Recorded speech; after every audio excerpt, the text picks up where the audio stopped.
그래서 교회 안에는 두 얼굴의 아저씨가 있어서는 안 돼요. 교회 안에는 두 얼굴의 아줌마가 있어서도 안 돼요. 한 얼굴의 아저씨, 한 얼굴의 아줌마, 이렇게 될 수 있어야 돼요. 본문을 근거로 하여서 같은 복음, 다른 방식, 이러한 제목으로 우리 말씀을 상고해 볼까 합니다. 화면을 여러분 먼저 보셔요. 이분이 우리 홍영식 아버님 연대랑 거의 동갑이더라고요. 47년생, 48년생, 80세가 됐고, 요 오른쪽에 두 번째는 조영남이죠, 가수. 82인가 셋이 됐더라고요. 그리고 윤영주 장로, 신학이 돈독하죠. 윤영주 장로도 올해 80, 송창식 80, 김세환 이분이 안수집사를 알고 있는데 온누리교회 79세. 그러니까 484, 300세가 넘죠, 하필이면. 근데 이분들이 제가 TV조선, TV에 유튜브에 올라온 거 보니까 마지막 콘서트를 하고 있고, 화면에서는 그것이 마지막이라고 이렇게 하면서 나오더라고요. 저도 어렸을 때 이분 노래에 굉장히 감흥을 받고, 특히 트윈폴리에어라고 하는 것은 우리나라의 포크 시대의 한 장을 열은 사람들이죠. 하얀 손수건, 웨딩 케이크, 신금을 울리는 그야말로 최고의 그 화음을 자랑했던 사람들이에요.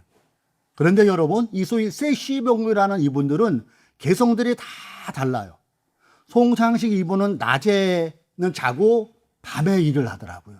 그리고 매일 오른쪽으로 몇천 바퀴, 왼쪽으로 몇천 바퀴. 복장도 꼭 고구려 복장을 한대요. 특이한 삶이죠.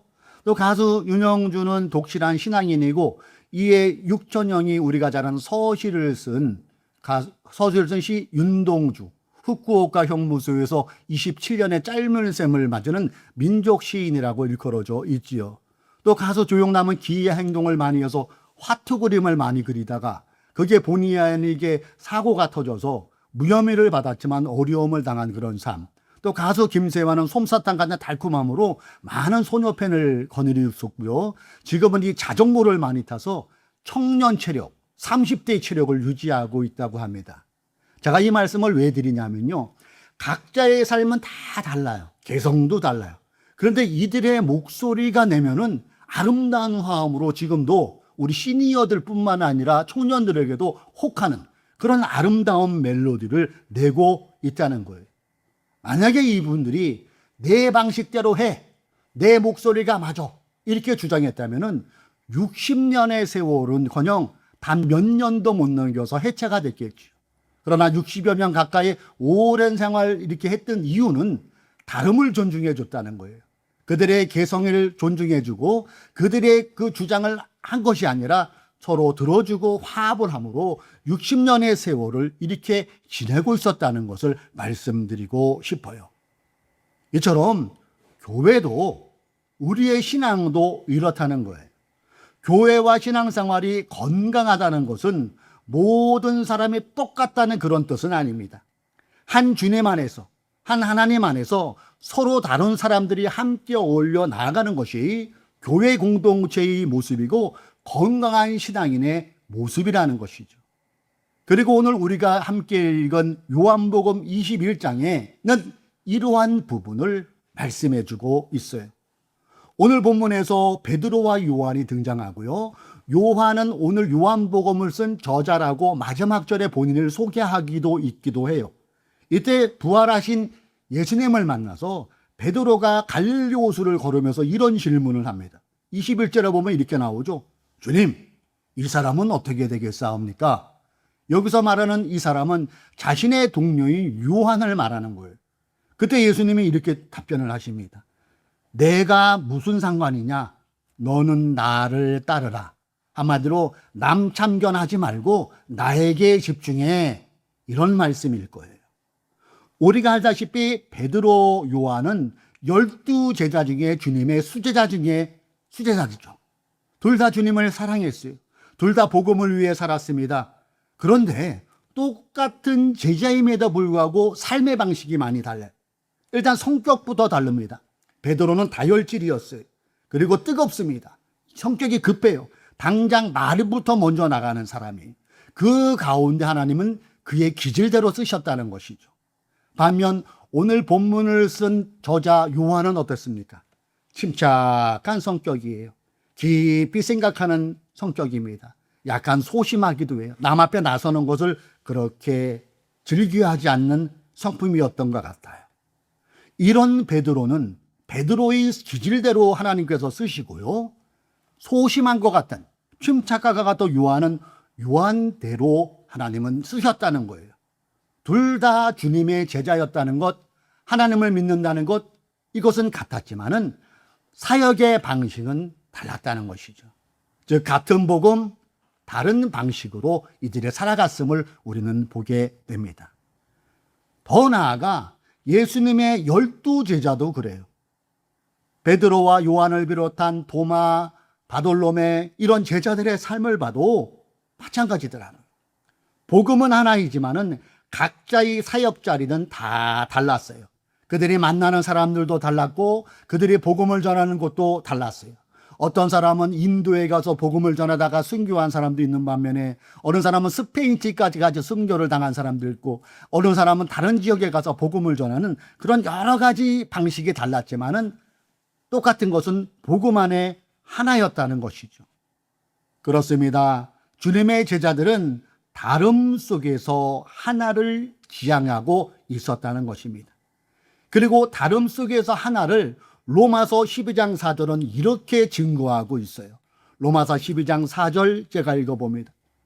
우리가 한 몸에 많은 지체를 가졌으나 모든 지체가 같은 기능을 가진 것이 아니니라. 여기도 똑같죠. 하나지만 달랐다는 거예요. 로마서를 기록한 사도 바울은 이 몸을 지체로 비유를 하고 있어요. 우리는 사람이에요. 그러나 눈의 기능이 있고 귀의 기능이 있고 손의 기능이 달라요. 손이 잘났다고 눈한테 강요하지 않아요. 이게 복음 속에 드러나는 같지만 다르다는 것을 증거하고 있습니다. 그렇습니다. 신앙이 이래야 된다는 거예요. 우리가 같은 주님을 믿지만 역할은 다를 수가 있다는 것을 오늘 주님의 이 말씀을 통하여 우리는 생각해 볼 수 있다는 것이죠. 같은 복음을 붙들고 있지만은 나타내는 그 사람의 기질이나 그 사람의 환경이나 그 사람의 여러 가지를 통하여 다르게 표현하는 것 같지만 종국에는 하나님께로 모아진다는 것을 우리는 생각해 볼 수가 있어요. 그런데 문제는 뭡니까? 우리는 자꾸 내 방식만을 기준으로 삼는 데 문제가 생겨요. 내 경험이 표준이 돼야 되고 내 표현이 정답이 돼야 되고 나와 다르면 불편해하고 의심하고 더 나아가 판단까지 한다는 것. 여러분 어떻게 생각하시나 모르겠어요. 그렇게 되다 보면은 소위 교회 안에서 밖에서가 아닌 교회 안에서도 꼰대 신앙인이 있어지게 된다는 것이. 사랑하는 성도 여러분, 주님은 우리 사람을 복사판으로 만들지 않았어요. 여기에 우리도 모두 보면 똑같은 사람, 공통점이죠. 사람. 그러나 얼굴은 다 달라요. 이것이 의미하는 것 중에 하나가 다양성이라는 것일 거예요. 이 다양함 속에 하나님은 빛을 발하시고 이 다양함을 인정하면서 신앙생활을 할 때 치우치지 않고 건강한 바른 신앙인의 길을 걸어갈 수 있다는 것입니다. 본문 21절 베드로가 분명히 이렇게 물었죠. 주님, 이 사람은 어떻게 되겠습니까? 이 질문은요, 베드로의 심리를 우리가 좀 살펴보아야 돼요. 베드로의 이 질문은 궁금함도 있지만, 내 동료 요한이 어떻게 살까 하는 궁금함도 있지만, 이 밑에 깔린 것은 비교의식이 있었다는 거예요. 주님, 제 길은 제가 알겠습니다. 주님 말씀하시죠. 그런데 저 사람은 어떻게 되는 거예요? 요한은 어떻게 되는 거예요? 이 심리 속에 비교의식이 있었다는 거예요. 그리고 판단하고 싶은 그런 마음이 있었음을 보여주게 돼요. 나는 이렇게 쓰는데 요한은 왜 저렇지? 그런 마음. 나는 이렇게 주님을 사랑하는데 요한은 주님을 별로 사랑하는 것 같지 않아? 이런 심리. 요한이 나처럼 믿음이 좋을까? 이런 마음이 있었다는 거예요. 우리는 여러분 어떻습니까? 만일 베드로처럼 비교의식이 들어오게 되면은요, 그 다음에 나타나는 게 판단이 자연스럽게 들어오게 되죠. 그 판단 속에 나처럼 똑같지 않음함 속에 불편함과 서운함도 생기게 돼요. 그러면서 그 서운함이 공동체 속의 관계를 힘들게 한다는 거예요. 분명한 것은 우리는 피조물이에요. 성경에 말씀할 때 하나님이 우리 인간을 만드셨다고요. 이것을 피조물이라고 하죠. 그렇기 때문에 하나님의 자리를 우리가 대신할 수는 없어요. 다시 말해 우리가 섣부른 판단은 자칫 잘못하면 그 자리가, 그 판단이 하나님의 자리에 내가 앉아버릴 수 있는 그런 우를 범할 수가 있다는 것이지요. 한 예를 제가 들어볼까요? 간혹 제가 신앙생활을 할 때 이런 경우가 있었어요. 여러분, 제가 이 말씀을 드릴 때 여러분 생각을 하면서 들으면 좋을 것 같아요. 그 권사님과 장로님은 독실한 신앙인인데 이 큰아들이 중고등학교까지 교회를 잘 나가다가 뭐 시험이 들었다고 하죠. 교회를 안 나가기 시작했어요. 그러다가 청년 20대 후반에 극한 우울증을 앓는다는 얘기를 제가 듣고 있었는데 목사님이 신방도 가고 또 권면도 하고 그랬어요. 그러다가 어느 날 이 큰아들이 스스로 목숨을 끊는 일이 발생됐어요. 그 다음에 교회의 반응이 어땠을까요? 저는 예배 드려둘 줄 알았거든요. 근데 그 목사님이 좀 보수적인 신앙이 연이었어요. 연세가 지긋하시고. 근데 그 말이 그 장로님과 권사님 마음에 엄청난 2차 가해처럼 다가왔을 것 같아요. 이렇게 말씀하시죠. 장로님, 아시겠지만은 자살하면 지옥 갑니다. 지옥 간 사람은 내가 어떻게 입간 예배와 발인 예배를 드립니까? 할 수 없습니다. 그 얘기를 제가 들었어요. 그때 저는 엄청난 충격을 받았어요. 여러분은 어떻게 생각합니까? 자살하면 지옥 갑니까? 자살하면 지옥 간다고 얘기하는 목사님들 계세요. 그런데 이것은 더 살펴볼 것은 목회적 발언으로 우리가 받아들일 수 있어야 돼요. 극단적인 행동은 어쨌든 막아야 되잖아요. 그렇기 때문에 좀 충격적인 유법으로 자살하면 지옥 가, 이런 얘기라고 저는 생각을 합니다. 그 사람 지옥 갔습니다. 이 자체가 하나님의 자리에 있는 거예요. 하나님의 자리. 우리가 생명을 끝나면은 그 다음에는 어떻게 해요? 하나님의 주권에 있는 거거든요. 그 사람이 지옥 갔는지 천국 갔는지는 하나님이 아시는 거예요. 우리 인간은 알 수가 없죠. 그런데 내가 마치 그 자리에 하나님의 자리가 돼서 스스로 목숨을 끊었으니까 저 사람 지옥 갔어, 이렇게 단정하는 것은 자칫 우리의 신앙이 한쪽으로 치우친 하나님의 자리에 앉는 것이라는 것을 저는 생각해 보았습니다. 그렇습니다. 여러분, 교회 안에는 다양한 사람들이 있어요. 정치 성향도 야당도 있고 여당도 있고 진보도 있고 극우도 있고 극자도, 여러 사람이 모여서 신앙생활하는 게 교회 공동체예요. 그런데 내 생각과 다르다고 틀리다고 정죄한다면은 그때부터 이것이 잣돈 판단으로 가고 공동체를 불안하게 하고 어렵게 만든다는 것을 우리도 생각해 볼 수 있다는 것이죠. 그래서 본질을 벗어난 것이 아니라면 하나님은 각 사람의 기질과 은사와 자리를 따라 얼마든지 다르게 일하실 수 있다는 것을 우리가 주님의 이 말씀, 네가 무슨 상관이냐, 또 베드로가 저 사람은 어떻게 되겠습니까? 하는 여기에서 우리가 얻어낼 수 있는 교훈이라는 것입니다. 여기서 또한 우리가 생각해 볼 것은 균형을 놓치면 안 된다는 거예요. 우리가 다양성을 제가 여러분에게 말씀하고 있지만은 아무렇게나 믿어도 된다는 뜻은 절대 아니라는 것을 말씀드리고 싶어요. 복음의 본질은 분명해요. 그래서 이것 때문에 기독교는 배타적이라고 해도 그 경계선에 있기 때문에 이 부분은 어쩔 수가 없어요. 우리가 믿는 기독교는 예수님이 주님이시라는 거예요. 그분이 구원자라시는 겁니다. 그리고 그분이 부활하셨다는 것을 믿는 거예요. 이것이 깨져버리면은, 구원자가 예수라는 것이 깨져버리면 그때부터 기독교는 존재가 안 되는 것입니다. 대표적인 말씀이 사도행전에 보면 이런 말씀이 있어요. 이 예수 밖에는 다른 아무에게도 구원은 없습니다. 사람들에게 주신 이름 가운데 우리가 의지하여 구원을 얻어야 할 이름은 하늘 아래에 이 이름밖에 다른 이름이 없습니다. 이렇게 선언을 하고 있어요.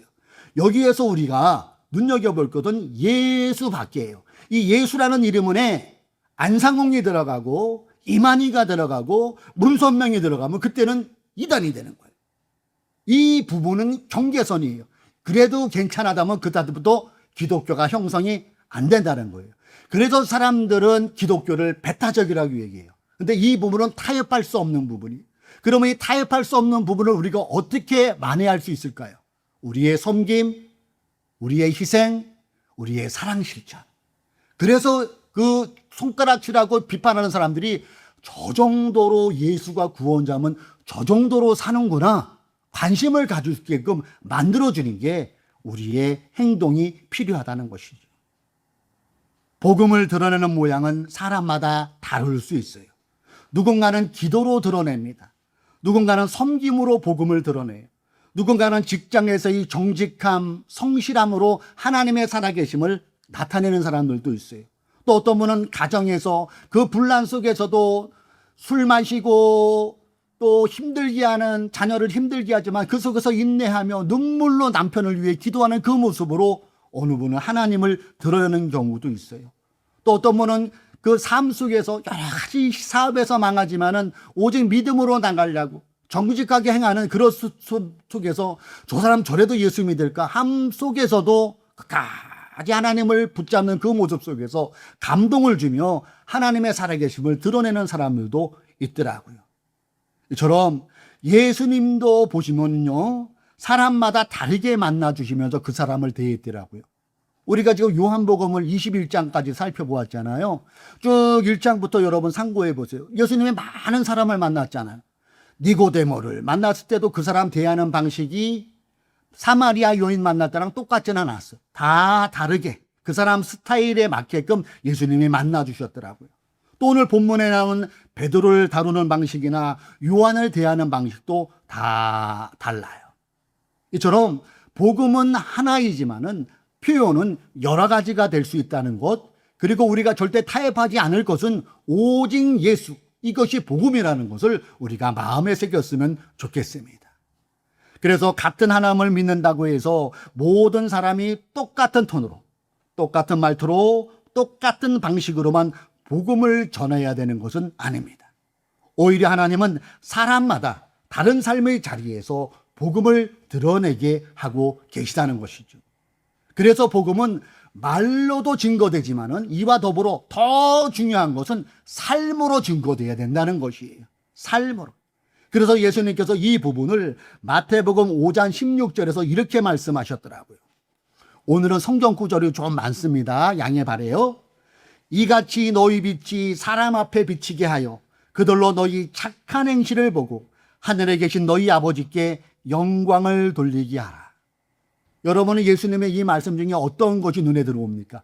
노란 글씨 보세요. 너희 착한 행실을 보고. 그렇습니다. 신앙은 예배당 안에만 머무르는 것이 아니에요. 우리의 진정한 신앙은 밖에 나가서 드러나는 거예요. 신앙인들의 약점 가운데 하나 중에 하나가 뭐냐 하면은 교회 안에서만 있다는 거예요. 교회 안에서는 열심히 해요. 그러나 그들이 다니는 직장, 그들이 가는 사업장에서는 교회 안에서 열심과 사랑의 그 모습이 안 나타나는 데에 문제가 있다는 거예요.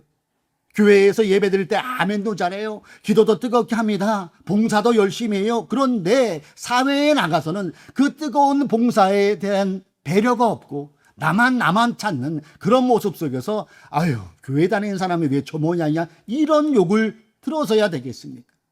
교회 안에서는 믿음이 좋아 보여요. 장로님, 권사님. 그런데 세상에서 하는 일은 신뢰를 잃어버리는 그런 삶을 통해서 어떻게 우리가 착한 행실이 드러날 수 있겠습니까? 그래서 교회 안에는 두 얼굴의 아저씨가 있어서는 안 돼요. 교회 안에는 두 얼굴의 아줌마가 있어서도 안 돼요. 한 얼굴의 아저씨, 한 얼굴의 아줌마, 이렇게 될 수 있어야 돼요. 교회 따로 세상 따로 살아가는 것은 결코 바람직한, 하나님이 기뻐하는 신앙생활이 아니다는 것이, 그렇게 되면은 복음이 막힐 수밖에 없죠. 여러분, 대한민국은 기독교 국가가 아니죠. 다양함 속에 살아가요. 종교의 자유가 있어요. 그런데 자꾸 내 방식대로만 강요한다면은 그것이 비록 그들이 전도라고 하지만 오히려 막힐 수 있다는 것, 오늘 본문을 통해서 우리는 또한 생각해 볼 수 있어야 될 것입니다. 생활 속 태도에서 복음의 신뢰를 쌓고 그 위에 복음을 얻는 이런 방식으로 갈 수 있어야 된다는 거예요. 그래서 바른 신앙은 사회성이 없는 고집이 아닙니다. 바른 신앙은 사람을 하나님의 형상으로 존중하는 데서부터 시작되는 거예요. 그 존중은 무엇으로 나타납니까? 경청, 배려, 예의, 성실함, 책임감, 절제. 이 속에서 착한 행실은 드러날 수가 있어요. 그리고 더 나아가 갈라디아에서 말씀하신 이 성령의 열매도 이렇게 표현될 수 있어요. 갈라디아서 5장 22절로 23절 성령의 열매를 얘기하고 있잖아요. 사랑, 희락, 화평, 오래 참음, 자비, 양성, 충성, 온유, 절제. 이런 것들이 교회 안에서만 드러나는 것이 아니라 더 중요한 세상에 나가서 이런 것들이 표현될 때 역시 예수 믿는 사람은 달라 하면서 복음의 귀를 기울일 수 있는 이런 일이 일어날 수 있다는 것이죠. 이어서 에베소서 4장 2절과 3절 보세요. 모든 겸손과 온유로 하고 오래 참음으로 사랑 가운데서 서로 용납하고 평안에 매는 줄로 성령이 하나 되게 하신 것을 힘써 지키라. 아멘. 이것이 예수 안에서 품격이에요.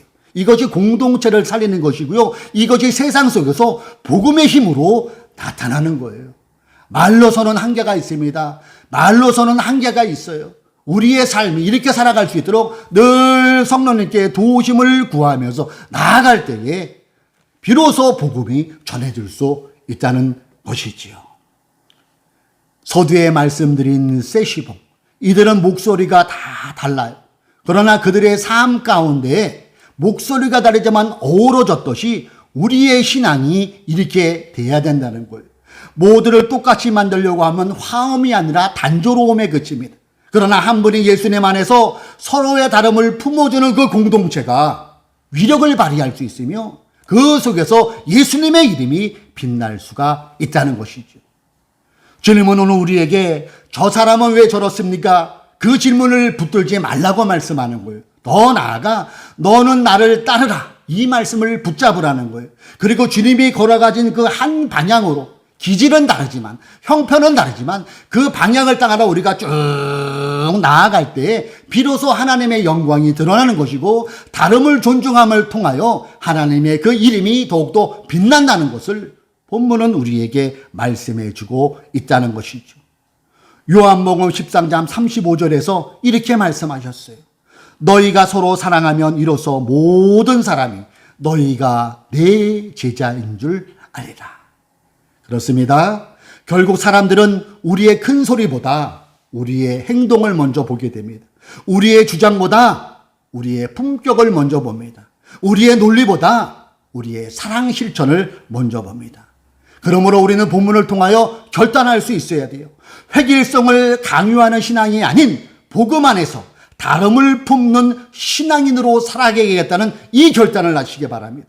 그리고 교회 안에 열심히만 머무는 것이 아니라 생활 속에서 여러분의 직장, 여러분의 일터에서 복음을 드러내는 신앙인이 되었다는 이 결단을 하시기를 주님의 이름으로 축원드립니다.